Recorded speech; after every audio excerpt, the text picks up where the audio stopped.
semuanya kalau PMI resmi itu dibiayai oleh agensi dan majikan. Jadi jangan pernah memberikan uang apapun.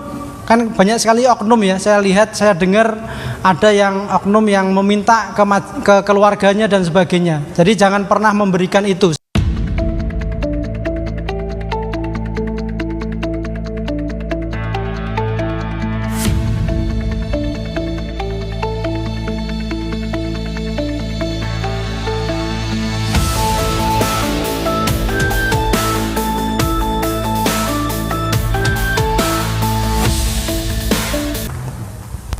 Assalamualaikum warahmatullahi wabarakatuh. Saya nama Safin Satriawan dari organisasi Iwamit Kausung, juga ketuanya. Yang terhormat Bapak Arif, juga staf pemerintahan KDI. Di sini saya mengambil dari poin tentang PMI yang saat jenazah, Pak. Karena kami dari perwakilan warga Cilacap, ini ada warga Cilacap kami yang meninggal di Taichung, yaitu bernama Erni Suwarti, yang saat ini sudah hampir 2 bulan belum sampai ke tanah air, Pak. Erni Suwarti dari Cilacap Widara Payung. Almarhumah meninggal dengan catatan katanya bunuh diri. Namun di sini kami hanya meminta jawaban dari Bapak KDI, apakah dana untuk kepulangan jenazah beliau, yaitu anggaran dari pemerintah atau sebagian ada yang dari keluarga. Karena ada pihak keluarga yang menghubungi kami, itu harus ada sebagian yang harus keluarga mengeluarkan. Jadi kami mohon untuk informasinya agar keluarga bisa menerima dan tenang di kampung halaman, karena saat ini juga keluarga banyak kurang mampu untuk kepulangan jenazah tersebut. Jadi harapan kami untuk Bapak KDI, mohon kiranya untuk bisa menjawab dari keluhan kami. Terima kasih. Baik, terima kasih Bapak. Mungkin untuk pertanyaan tersebut bisa dijawab oleh Bapak Kepala dan juga Bapak Kepala Bidang PWNI. Ya, baik, terima kasih. Jadi begini, Pak, sampai dengan hari ini di freezer kita itu masih ada 16 jenazah. 16 ini rata-rata belum selesai proses administrasinya. Jenazah meninggal pulang ke Indonesia itu tidak bisa pulang sendiri sebelum akta kematiannya itu terbit. Terbitnya akta kematian itu lamanya tergantung jenis kematiannya. Kalau kematiannya disebabkan oleh sakit, itu relatif lebih cepat.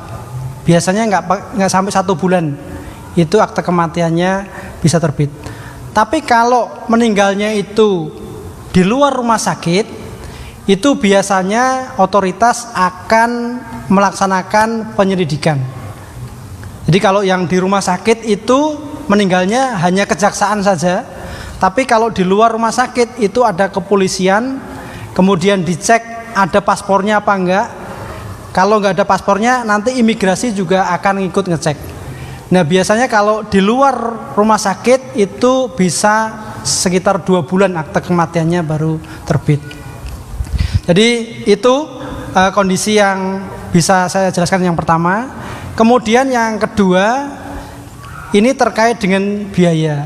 Jadi untuk yang meninggal PMI resmi itu semuanya akan ditanggung oleh majikan dan agensi. Jadi jangan pernah memberikan uang apapun. Kan banyak sekali oknum ya, saya lihat, saya dengar ada yang oknum yang meminta ke keluarganya dan sebagainya. Jadi jangan pernah memberikan itu, sampaikan Pak. Jadi semuanya kalau PMI resmi itu dibiayai oleh agensi dan majikan. Tentu sekali lagi merujuk ke poin pertama tadi, menunggu sampai akta kematiannya itu terbit. Sekali lagi, kalau nggak terbit nggak mungkin bisa itu keluar jenazahnya. Kemudian yang selanjutnya, Taiwan juga punya aturan. Jadi kalau meninggalnya itu di luar rumah sakit, biasanya di situ ada proses otopsi. Kadang-kadang ada keluarganya di Indonesia, kenapa diotopsi dari atas sampai bawah? Yaitu bagian dari prosedur yang harus dilakukan dan treatmentnya tidak membedakan baik itu warga negara Taiwan maupun warga negara asing. Semua kalau meninggal di luar rumah sakit itu rata-rata itu diotopsi, dibelah dari atas sampai dengan bawah. Nah, kemudian bagaimana kalau dia PMIO atau kaburan? Jadi sesuai dengan aturan KDI Taipei tidak bisa mengambil perdata dan pidananya ya Pak ya. Jadi kita di KDI Taipei mengedepankan pihak-pihak yang bertanggung jawab, dalam hal ini majikan ilegalnya. Makanya sekali lagi kalau ada teman-teman Bapak Ibu sekalian yang swasta, mohon disampaikan ke kita majikan ilegalnya siapa, sehingga kita bisa minta mereka untuk bertanggung jawab. Dengan begitu akan memudahkan proses pemulangan ke Indonesia. Kalau PMI resmi rata-rata 1,5 sampai 2 bulan pulang, tapi kalau PMIO biasanya lebih dari 2 bulan gitu. Tapi dalam proses penanganan itu jangan khawatir, semuanya kita treatment sama, tidak kita beda-bedakan. Dan KDI Taipei tidak pernah meminta uang ke keluarga. Jadi kalau yang meminta itu pasti oknum, dan jangan pernah dikasih, karena semuanya itu sedang kita upayakan untuk dibiayai dari pihak-pihak yang bertanggung jawab. Begitu ya. Jadi sekali lagi mungkin kalau teman-teman PCINU sangat paham, karena kita biasanya memandikan, mengkafani, mensolatkan bersama-sama. Dengan kondisi jenazah yang hampir semuanya tidak proper gitu ya Pak Gufur, yaitu bagian kita untuk proses pemulangan jenazah. Mungkin itu jelas Pak? Jelas. Baik. Sebentar. Mungkin bisa ditambahkan oleh Pak Kadir. Ya, izin ada update sedikit terkait dengan perkembangan jenazah tadi yang dari Cilacap. Kita sudah setiap penanganan jenazah itu kita langsung terkoneksi dengan keluarga untuk memastikan tidak ada pihak-pihak yang mencoba memberikan informasi yang salah. Jadi kita langsung koordinasi dengan keluarga, kita memastikan tidak ada permintaan biaya dalam keluarga terkait dengan biaya pemulangan ini. Jadi mungkin menjawab tidak ada Pak, nggak ada masalah biaya untuk permintaan dalam penanganan kasus ini.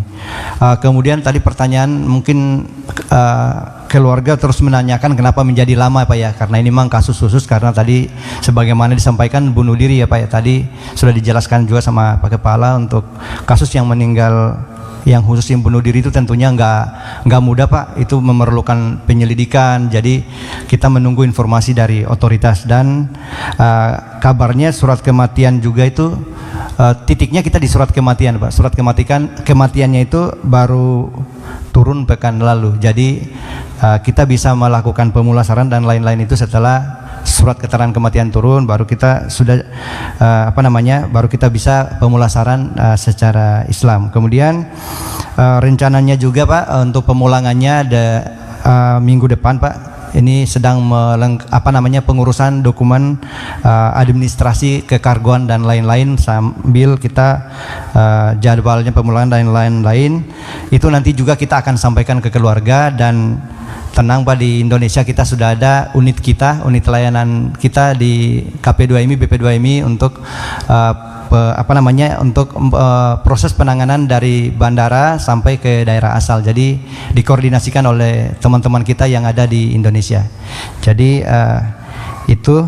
Kemudian sebagai catatan untuk pelajaran kita bersama barangkali ini, kami kemarin melihat ternyata beliau belum sempat memperpanjang kepesertaan jaminan sosial. Jadi untuk salah satu jaminan kematian dipastikan tidak dapat karena yang bersangkutan sebelum meninggal dunia belum sempat memperpanjang BPJS. Jadi sekaligus kami menghimbau ke teman-teman, karena kita tidak pernah tahu apa yang terjadi 5 menit ke depan atau beberapa saat, khususnya PMI, kami selalu menghimbau agar bagi yang sudah expire BPJS-nya agar memperpanjang BPJS-nya. Jadi bila ada terjadi resiko meninggal dunia, kemudian kecelakaan kerja atau sakit akibat kerja, itu bisa kita mengajukan klaim ke BPJS. Itu mungkin perkembangan terbaru serta pelajaran yang dapat kita petik dari kasus ini. Terima kasih. Baik, terima kasih Pak Kadir atas penjelasannya. Bagaimana Bapak Syafin? Sudah terjawab? Mungkin bisa dibantu update ke keluarga, betul ya Pak? Agar keluarga di rumah juga tidak khawatir dan mendapatkan update terbaru dari penjelasan Pak Kepala dan juga Pak Kadir. Baik. Menambahkan sedikit, jadi dalam penanganan jenazah sebenarnya KDITIP juga mendorong secepatnya Pak. Tapi kalau dalam proses sampai keluarnya akte kematian itu, KDITIP tidak bisa mengintervensi otoritas. Jadi sekali lagi kita sebenarnya kejar-kejaran juga dengan biaya freezer. Biaya freezer itu per malamnya 1.500 NT, 700 juta. Semakin lama semakin mahal. 700.000. Jadi semakin lama semakin mahal. Makanya sebisa mungkin kalau memang administrasinya cepat, kita juga akan cepat pulangkan. Yang kendala kedua biasanya adalah kargo. Tidak semua pesawat itu mau mengangkut jenazah. Ada hari-hari khusus. Saya nggak tahu juga, nggak bisa menentukan kayak kita mau naik pesawat. Jadi kendala itulah yang kadang-kadang kita temui di lapangan.